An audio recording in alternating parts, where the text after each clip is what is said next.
Cómo programar su mente para el éxito. Módulo 9. Todo lo que es y lo que será es el resultado de lo que sucede en su mente. Este es el concepto más impresionante que cualquiera haya descubierto.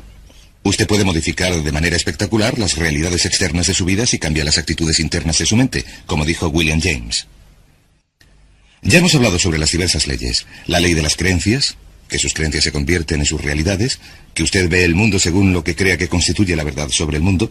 Las creencias crean el hecho real, según piense el hombre en su corazón o la mujer en su corazón, así serán. También sabemos que la ley de la correspondencia dice que su mundo externo siempre se corresponderá con su mundo interno. Esto significa que hay algo en su mundo interno que se corresponde con todo lo de su mundo externo. Esto es lo que dijo el gran Emmett Fox cuando habló sobre el equivalente mental. Dijo que todo en nuestra vida exterior tiene un equivalente mental en nuestra vida interior. Para cualquier cosa que quiera ver de un modo diferente en su vida exterior, deberá suministrar primero el equivalente mental interno. La ley de atracción dice, cualquier cosa que ocupe su mente de manera continuada, la atraerá hacia sí. Sus pensamientos dominantes establecen un campo de fuerza de energía que atrae a su vida a las personas y las circunstancias que usted necesita. Esto lo comento por el siguiente motivo. La mayoría de la gente se pregunta cómo podrá lograr un trabajo mejor, una relación mejor, cómo podrá averiguar la información que necesita o conseguir la educación que necesita, etc. No tiene que preocuparse al respecto. Lo que ha de hacer es dejarlo claro en su mente. Activar y penetrar en el flujo de estas leyes mentales universales y todo lo que necesite llegará a usted tal como lo necesite, exactamente cuando lo necesite y en la forma precisa en que lo necesite. Durante esta sesión vamos a hablar, ya hemos hablado antes, del autoconcepto. Hemos dicho que su autoconcepto es ese conjunto de creencias internas que determinan lo que sucede. Su autoconcepto es el resultado total de la suma de cada información individual que ha absorbido durante su vida sobre sí mismo y su mundo, y que ha aceptado como verdadera. Se convierte en parte de su autoconcepto. Su autoconcepto es el mecanismo interno correspondiente que determina lo que le sucede. ¿Qué quiere decir esto? Quiere decir que el cambio empieza con un cambio dentro de su autoconcepto. Todo cambio empieza cuando usted absorbe una información que modifica sus creencias. Ahora bien, las creencias son lo más difícil de cambiar, porque las defendemos con gran energía. Tenemos que estar dispuestos a renunciar a nuestras creencias autolimitadoras. Tenemos que estar dispuestos a examinar nuestras creencias sinceramente. Recuerden que hemos hablado del autoconocimiento. Tenemos que estar dispuestos a examinar nuestras creencias sinceramente y a decirnos, ¿me sirven estas creencias? ¿Es esto lo que quiero ser? ¿Es esto lo que quiero hacer? ¿Es esto lo mejor que puedo conseguir? Y uno empieza a cuestionar sus creencias y a cambiar su autoconcepto al absorber una información nueva que evoluciona hasta convertirse en un nuevo concepto. Y esto nos lleva a un concepto llamado la psicología del devenir. La psicología del devenir dice que cada uno de nosotros está en estado de crecimiento y cambio continuos. Nuestros autoconceptos y nuestras creencias se están modificando sin cesar. Por ejemplo, de niños creíamos un conjunto de cosas acerca del mundo de los adultos, de adolescentes otro. Recién cumplidos los 20 años, creíamos otras cosas, y según crecemos y evolucionamos, vamos modificando nuestras creencias y autoconceptos. Cambiamos nuestra propia imagen, cambiamos nuestra forma de ver el mundo, de manera que estamos en proceso de devenir. Esto sucede continuamente y es algo así. Es como una mata seca que lleva el viento. Está evolucionando y cambiando continuamente, pero siempre en la dirección de su meta predominante, siempre en la dirección de aquello en lo que está pensando más intensamente en ese momento. Por ejemplo, un alcohólico o un toxicómano también está haciendo que evolucione y cambie la dirección de su meta predominante porque piensan en su adicción todo el tiempo. Y si usted desea evolucionar y crecer rápidamente, tiene que dejar bien claras estas metas. Las tiene que precisar. Tiene que intensificarlas y pensar en ellas todo el tiempo.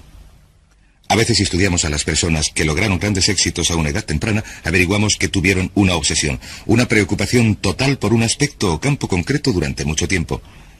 Mientras que otras personas, que quizás son mucho mayores, nunca han experimentado una sensación intensa, nunca se han centrado en nada que hayan deseado lograr. Hay dos obstáculos para esta psicología del devenir. El primero se denomina la meóstasis. La meóstasis es el deseo de consistencia. Es un deseo natural de la mente de ser consecuente con lo que ha sucedido en el pasado. Si quieren, nos gusta mantener el status quo. Hay personas que dicen, así es como lo hemos hecho siempre, aquí lo hacemos así, etcétera, etcétera. Hay que vigilar la meóstasis porque lo que hace es que nuestra manera de pensar sea rígida e inflexible. Y la otra es la psicosclerosis. La psicosclerosis es sencillamente el endurecimiento de la actitud. el endurecimiento de la actitud. La gente con psicoesclerosis desarrolla lo que se conoce como ideas fijas. Las ideas fijas llevan a la rigidez y a no estar dispuesto a cambiar. Ambas nos llevan a quedar atascados en la zona cómoda. Recuerden, la tendencia natural de todo comportamiento humano consiste en empezar a hacer las cosas de una manera específica y luego quedar atascado en una zona cómoda. Uno queda atascado en una zona cómoda, en una relación incluso si no es feliz, en un trabajo incluso si no está satisfecho, en un determinado nivel de ingresos incluso si no es suficiente. Hay que luchar contra la zona cómoda porque la zona cómoda se convierte rápidamente en una rutina, en un surco que seguimos, y se dice que el surco se convierte en una tumba. La única diferencia entre un surco y una tumba es la profundidad. También se ha dicho que el surco no es más que una tumba con los extremos borrados, así que pongan mucha atención porque la gran mayoría de las personas de nuestra sociedad tienden a evolucionar de manera natural hasta establecerse en una zona cómoda. Se convierten en los inflexibles paladines del status quo, caen en la rutina e incluso cuando el cambio sería bueno para ellos, no cambian nunca. Esto nos lleva a los dos grandes poderes que controlan todo lo que nos sucede. Y el primero es el poder del amor. El poder del amor es el que da forma a su personalidad y da forma a su destino. El poder del amor simplemente significa que todo lo que hacemos lo hacemos o para obtener amor o para compensar la ausencia de amor. Antes dijimos que la personalidad completa del niño se forma de acuerdo con la calidad y la cantidad del amor que recibe, y que todos los problemas del adulto son el resultado del amor retenido. Retenido por nuestros padres, quizás retenido de la gente cuando crecemos. El otro poder es el poder de la sugestión. El poder de la sugestión actúa a lo largo de todas nuestras vidas. El poder de la sugestión es muy fuerte. Lo que hace es empezar a actuar sobre nosotros casi desde nuestro nacimiento, a veces desde antes. Y el poder de la sugestión nos da forma. Esto significa que cada uno de nuestros pensamientos, lo que oímos, lo que vemos, tocamos, gustamos o olemos, todo lo que nos afecta de cualquier manera, produce un efecto sobre nuestra personalidad. Lo decimos así. Decimos, cada cosa cuenta. Todo cuenta. Y especialmente cuando nos hacemos adultos, recuerden que todo cuenta. El adulto medio occidental ve entre 20 y 25 horas de televisión por semana. El jubilado medio ve unas 7 horas de televisión y el niño medio ve entre 3 y 4 horas de televisión al día. ¿Saben que el director gerente medio de una empresa americana media ve menos de 5 horas de televisión por semana? Ahora permítanme que les haga una pregunta muy sencilla. ¿Creen que existe una correlación entre el número de horas de televisión que ve una persona y el éxito de esa persona?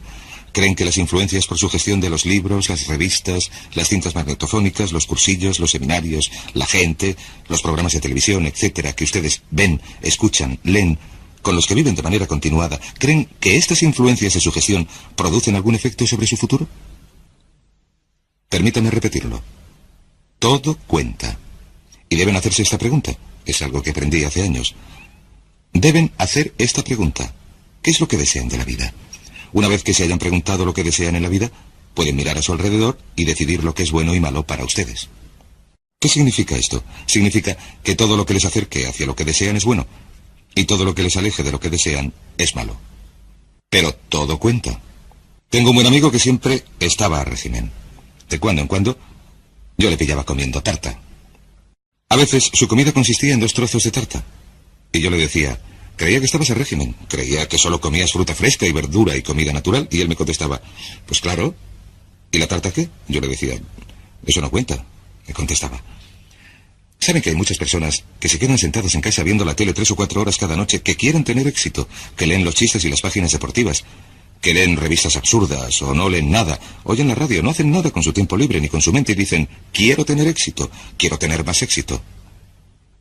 Y yo digo, ¿y qué de todas esas cosas que está haciendo y que le hacen perder el tiempo? Me contestan, eso no cuenta, pero desgraciadamente para la naturaleza todo cuenta.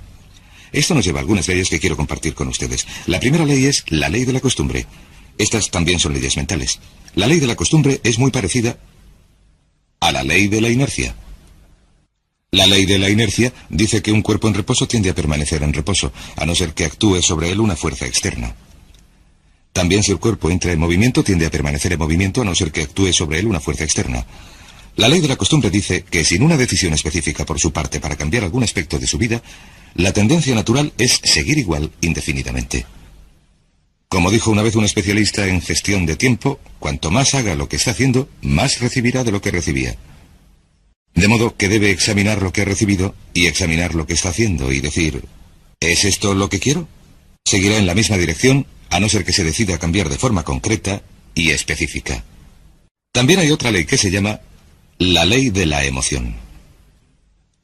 Y por cierto, antes de hablar de la ley de la emoción, permítanme decir esto.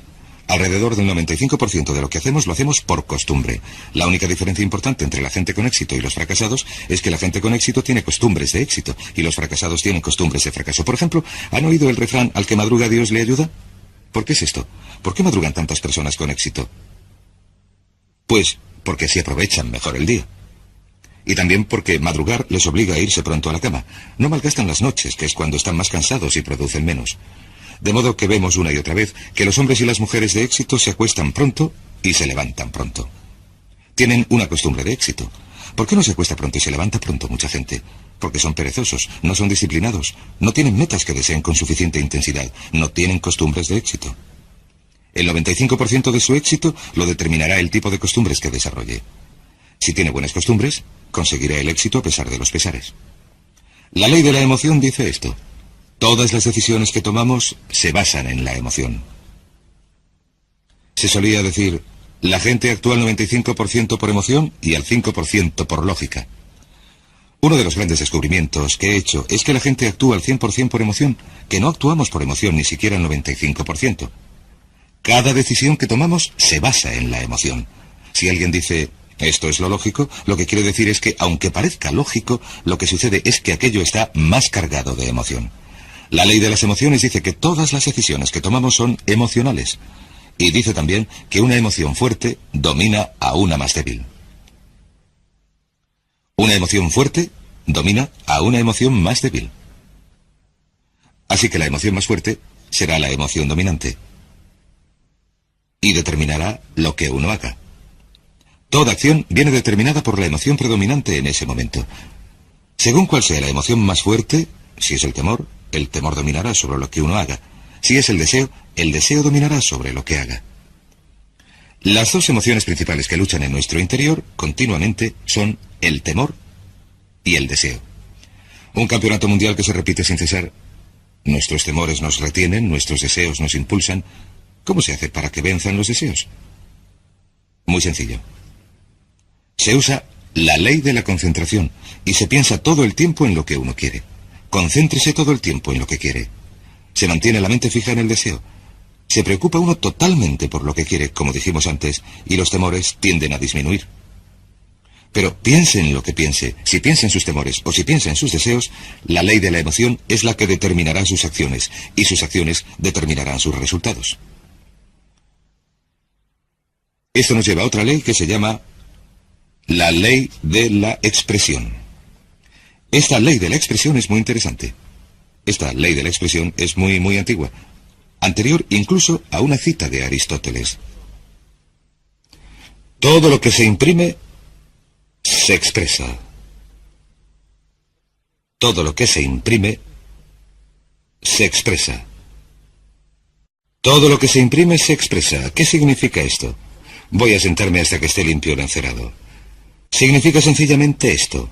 Todo lo que por cualquier motivo se imprima en su psique, venga de la fuente que venga, todo lo que se mezcle con la emoción y se incorpore a su autoconcepto, con el tiempo se manifestará como parte de su personalidad y parte de su realidad. Dice en efecto que vemos el mundo a través de nuestro autoconcepto. Lo que vemos realmente es nuestro concepto del mundo.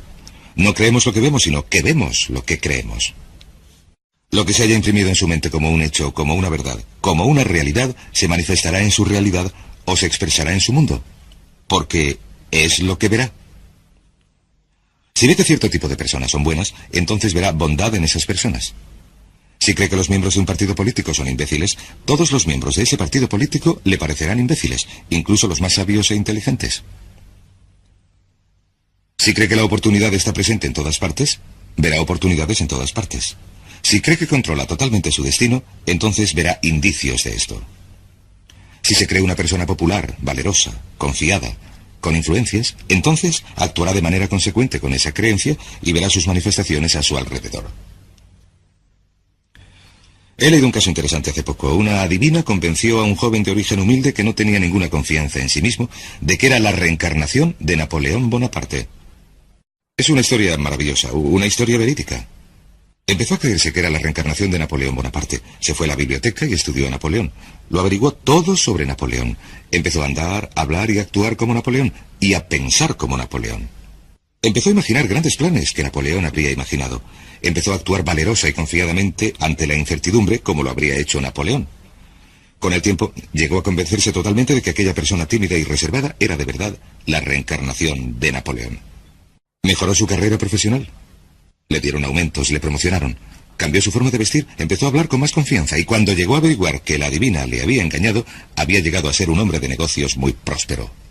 Muy interesante. Todo lo que queda impreso y se acepta, se manifiesta. Esto nos lleva a una ley mental importantísima. Es la que se conoce como la ley de la inversión.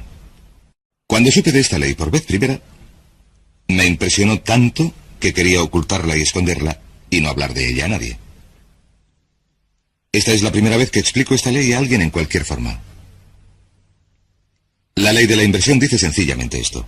Si uno logra un determinado nivel de éxito, un determinado nivel de salud, una determinada calidad de relaciones, entonces esa calidad de relaciones creará un estado subjetivo. Un estado subjetivo significa sentimientos, un estado emocional. En otras palabras, si uno gana un premio, siente que es un ganador. Si uno se enamora, siente que es un amante. Si triunfa en los negocios, siente que es un triunfador. Lo objetivo crea.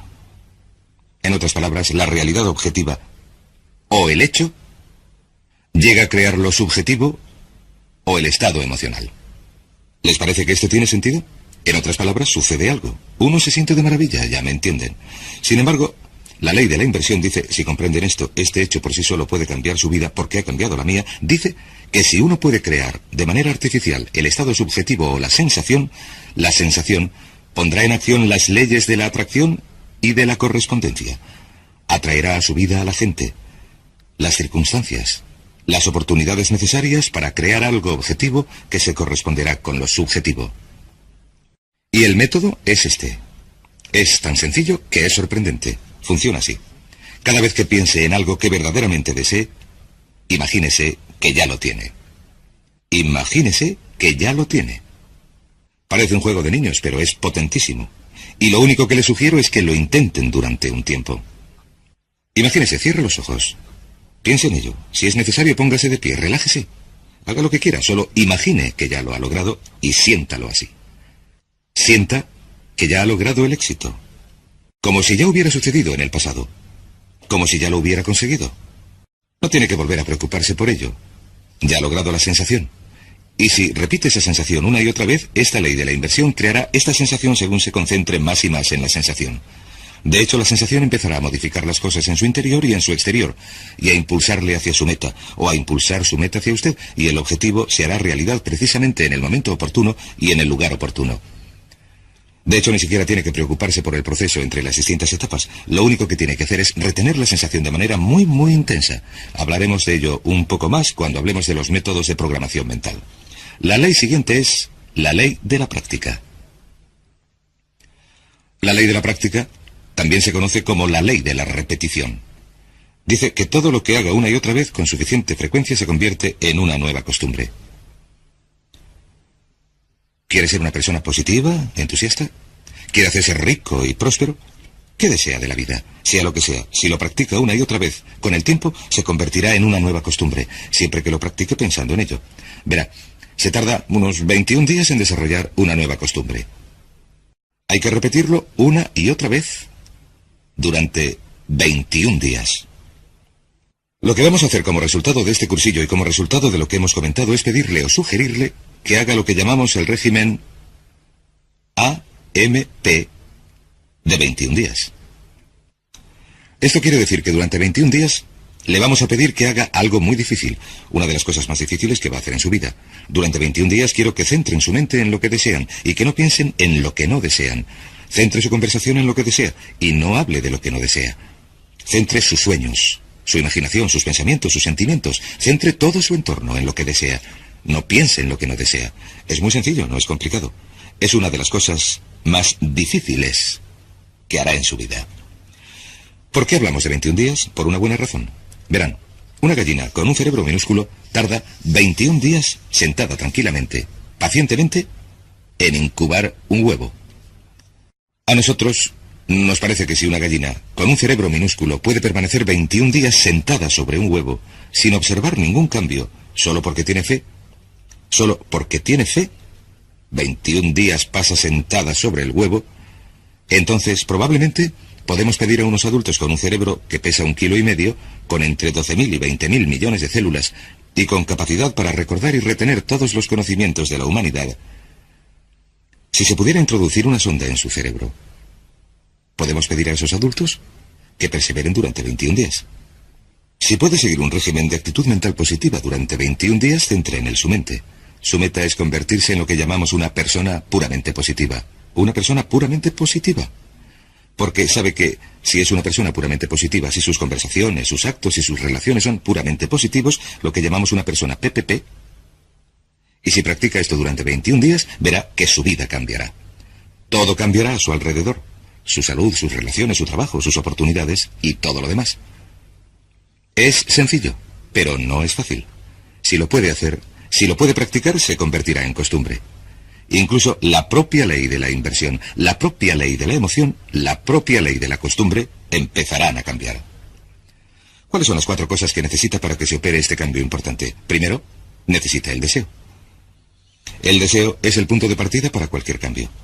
La pregunta más importante que uno se tiene que hacer en la vida es: ¿hasta qué punto desea lo que desea? ¿Hasta qué punto lo desea? ¿O lo desea de verdad? Verán, hay montones de personas que desean montones de cosas, pero ¿hasta qué punto las desean?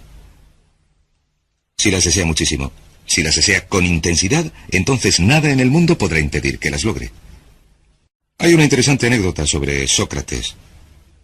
Sócrates hablaba con uno de sus discípulos que le decía: «Tengo sed de saber, ¿qué puedo hacer para aumentar mis conocimientos?». Y Sócrates le contestó: «El conocimiento es algo que está al alcance de todos. Es fácil de obtener si de verdad lo deseas».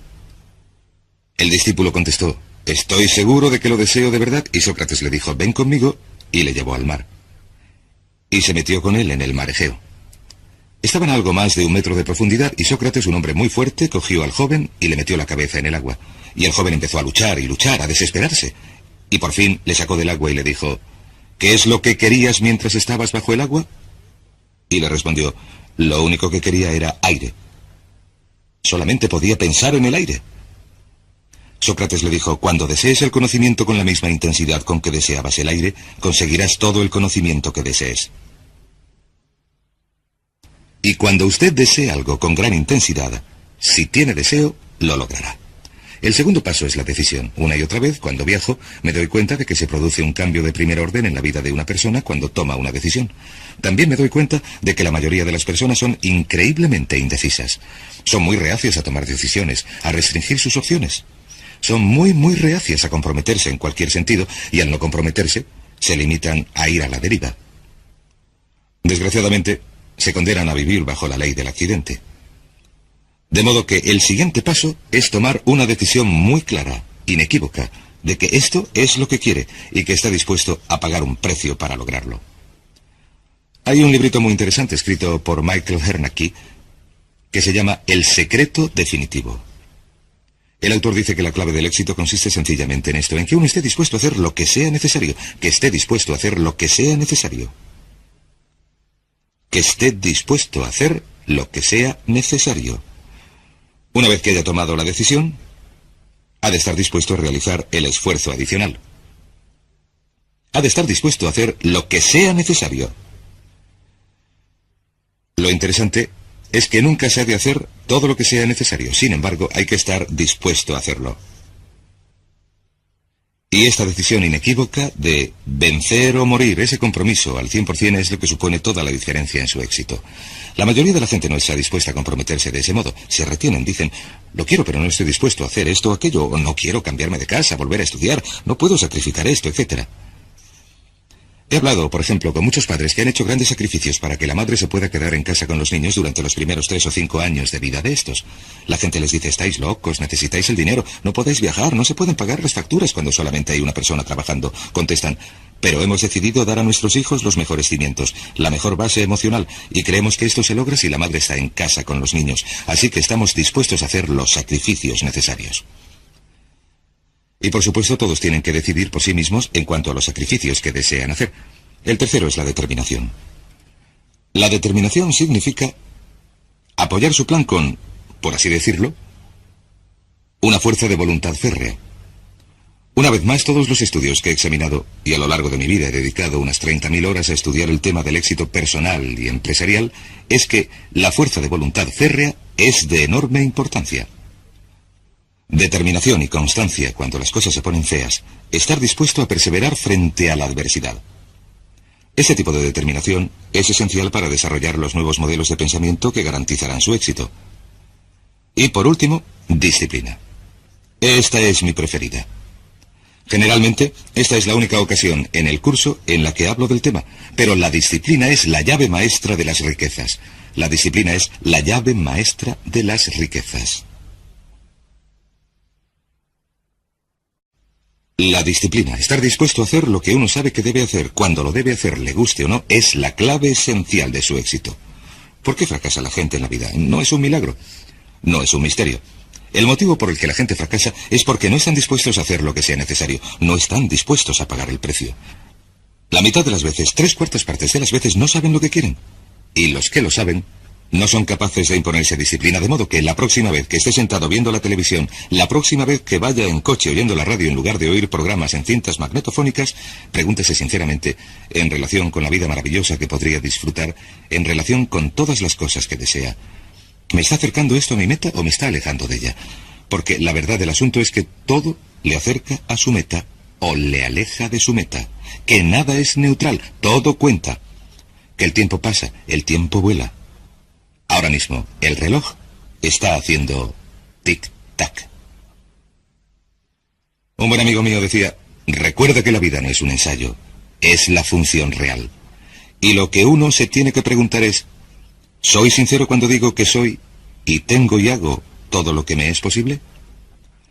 Si sigue un régimen mental de 21 días, un régimen de AMP, si centra sus pensamientos en lo que desea durante 21 días, si practica la ley y desarrolla nuevas costumbres, si repite las cosas una y otra vez, practica la ley de la inversión, y se imagina como la persona que desea ser, y practica la ley de la expresión, que todo lo que se imprime en su mente se expresa, se manifiesta en su realidad, verá que se producen cambios espectaculares en su vida, a veces mucho más deprisa de lo que se pueda imaginar ahora. Créame, yo lo sé. He intentado y probado todo lo que les recomiendo. Miles de antiguos alumnos míos lo han hecho y han logrado resultados estupendos. Serán estupendos también para usted. Hablaremos más de ello durante el siguiente módulo.